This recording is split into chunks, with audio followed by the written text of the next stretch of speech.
Hello everyone, this is Vasant, a 9-pointer at IIT Bombay from the Department of Civil Engineering.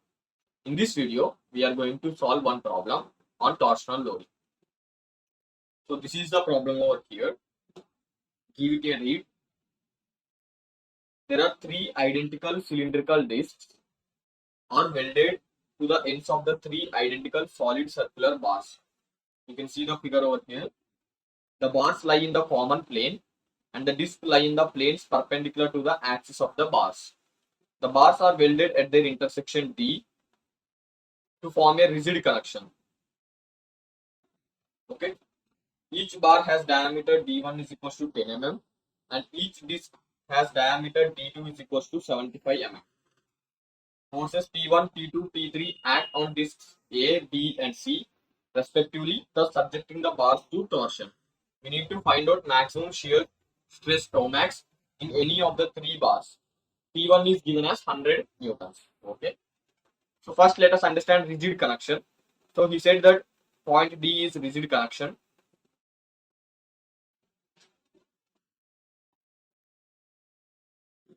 So no deformation at that point means no rotation at that point, no twisting at that point, not no rotation, no twisting at that point means theta D will be is equals to 0.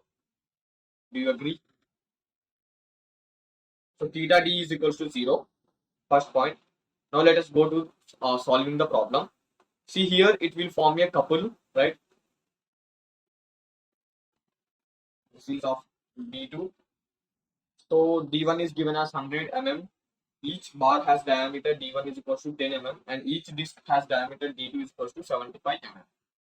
So suppose let us take here the torsion is T3. Okay, here the torsion is T2 and here the torsion is T1. So see T1 is given as P1 D2, right? So P1 is given as 100 newtons into D2 is given as 75 mm. So that will be 7500 Newton mm, right? This is about T1. So what is the direction of T1? Means what is the representation of T1? So it is like this, right? The couple is like this. So the right hand thumb rule will show direction this side. The representation of torque T1, the representation of torque T1 will be in this direction T1. Similarly, torque T3 that will be in this direction.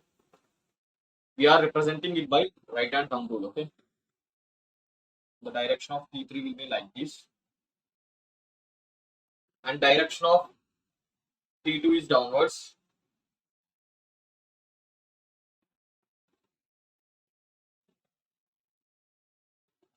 Now let us take the bar. This is the rigid connection D. This is one bar and this is one bar. And we have here T3. We have here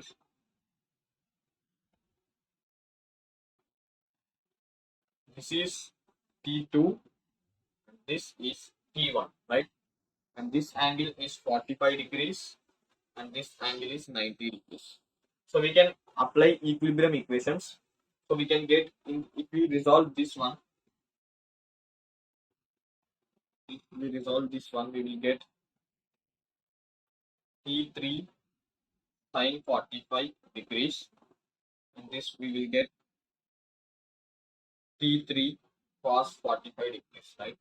So we get T3 cos 45 degrees will be is equals to T1, right? And T3 sine 45 will be is equals to T2. So T1 will be is equals to T2 will be is equals to T3 by root 2, right? We already know T1. T1 is 7500 Newton mm and T2 is then T2 will be 7500 Newton mm.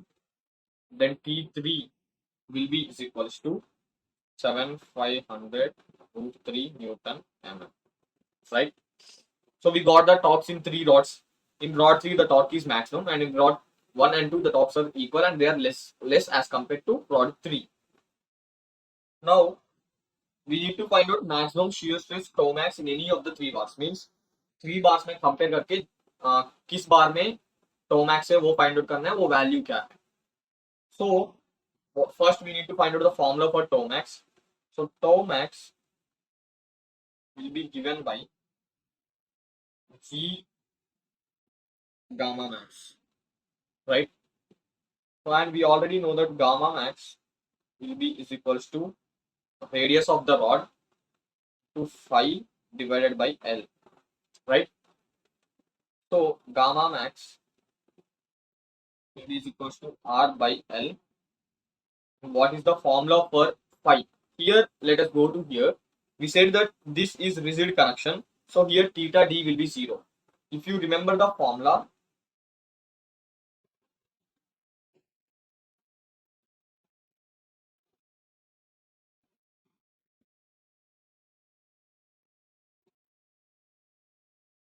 this is phi. Here theta d will be 0 and here there will be some phi, right? So we can start origin from d.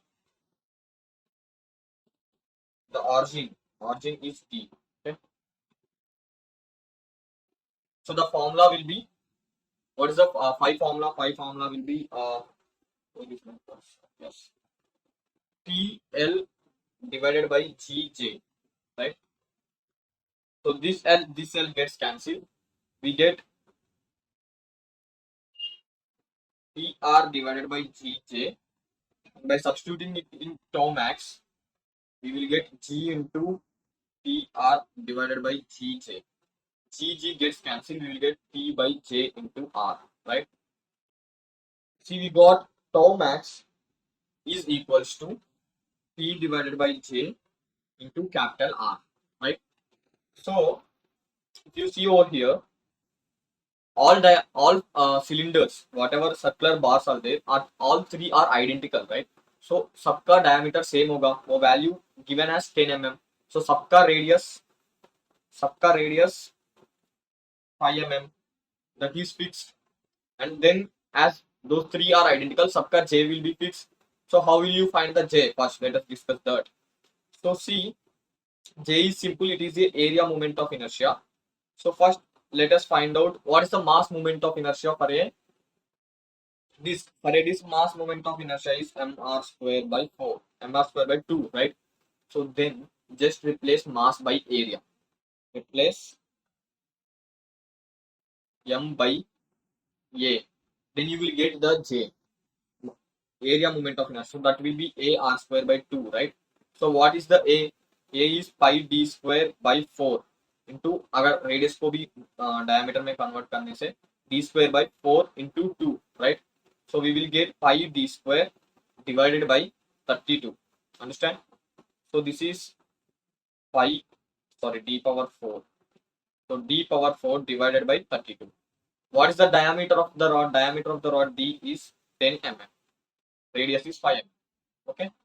So to get tau max, in this J will be same, R will be same for 3 cylinders, then which should 3 circular rods, then which should be maximum, T should be maximum.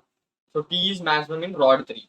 So tau is maximum in rod 3, right? So tau max in rod 3 will be is equals to T in 3 into R divided by J. T3 is 7500 root 2, right? That is Newton mm into radius. Radius is 5 mm divided by J. What is the value of J? Pi divided by 32. Diameter is 10. Key power 4. Diameter is 10, right? Let us see. Yes, diameter of each bar is 10.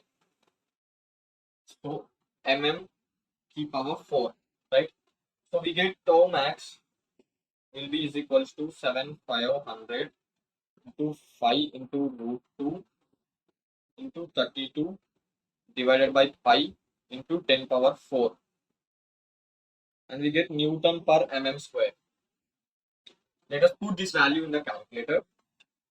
So 7500 into 5 into root 2 into 32 divided by shift 5 divided by 10 to the power 4. So we are getting 540 54 Newton per mm square. Newton per mm square means MPa, right? Megapascals. So 54 megapascals is the maximum shear stress that can happen in overall 3 rods. Okay. So with this, we end today's lecture. In next lecture, we will solve one more problem. Thank you.